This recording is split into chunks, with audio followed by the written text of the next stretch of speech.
नमस्कार, मैं हूं दीपाली राणा। आप देख रहे हैं सास बहू और सेंसेक्स, हमारा खास शो जो हर रोज हम अपनी महिला व्यूअर्स के लिए लेकर आते हैं ताकि इस शो में लाइव बैठकर वो अपने पोर्टफोलियो पर हमारे एक्सपर्ट्स की राय ले सके, समझ सके कि क्या रणनीति उनकी होनी चाहिए। तो अगर आप भी इस शो में आना चाहती हैं तो तरीका बहुत ही आसान है।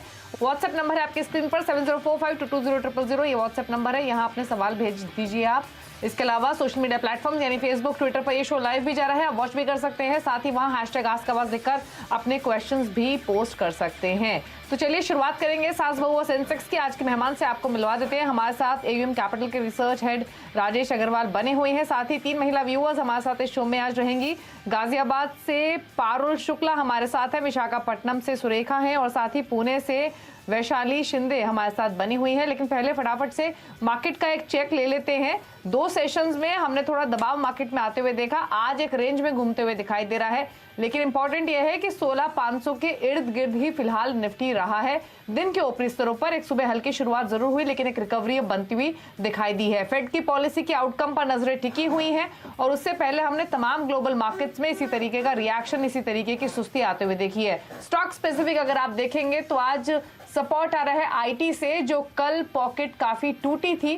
वही आज बैंक्स थोड़े बैकफुट पे हैं। ऑयल एंड गैस पॉकेट आपको थोड़ी पीछे दिखाई देगी, जो कि मार्केट में नेगेटिव कंट्रीब्यूशन लैंड कर रही है। वो स्टॉक्स हैं आपकी स्क्रीन पर। L&T एक ऐसा स्टॉक रहा है जहां पर हमने आज अर्निंग्स का इंपैक्ट देखा है, प्लस मार्केट की वीकनेस में भी स्टॉक ने बहुत ज्यादा पार्टिसिपेट नहीं किया है। तो चलिए फटाफट से पहले मार्केट पे व्यू ले लेते हैं, उसके बाद अपने महिला व्यूअर्स के स्टॉक्स पर करेंगे बातचीत। राजेश जी नमस्कार, स्वागत है आपका। पहले तो बाजार पर ही एक व्यू दीजिए।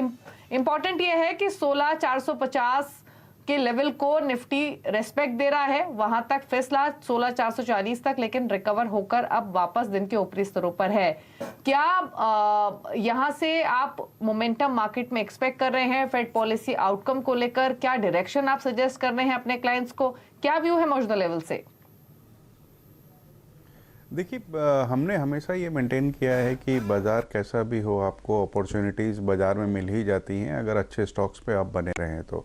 ट्रेडिंग की बात जुदा है, क्योंकि वो 1 दिन का 2 दिन का सवाल होता है। लेकिन अगर आप लंबी अवधि के निवेशक हों तो आपको हमेशा अच्छे फंडामेंटल्स के स्टॉक मिल जाते हैं। और ये जो इवेंट्स होते हैं, अगर आपके बाज़ार टूटता है तो एक अच्छी अपॉर्चुनिटी देते हैं।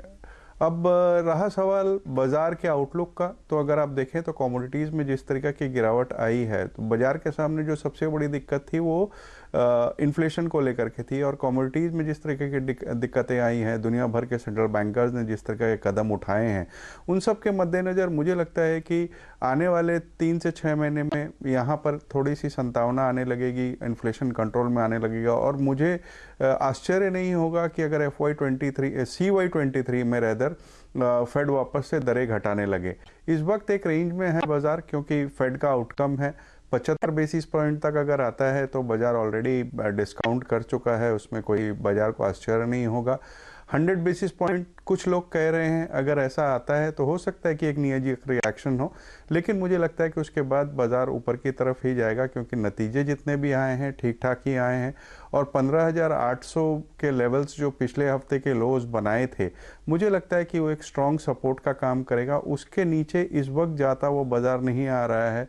लगातार 200 डे के EMA के ऊपर ये बाज़ार कामकाज कर रहा है। FI की भी जो बिकवाली थी, उसकी जो इंटेंसिटी थी वो हमने घटते हुए देखी है। पिछले हफ्ते सिर्फ 4,000 करोड़ के आसपास की सेलिंग हुई थी। तो दारोमदार ये है कि बाज़ार इस वक्त ठीक ठाक मोड पे है। बहुत से वैल्यूएशंस भी अच्छे हो गए हैं। मुझे लगता है कि खरीदारी के ही मौके हैं।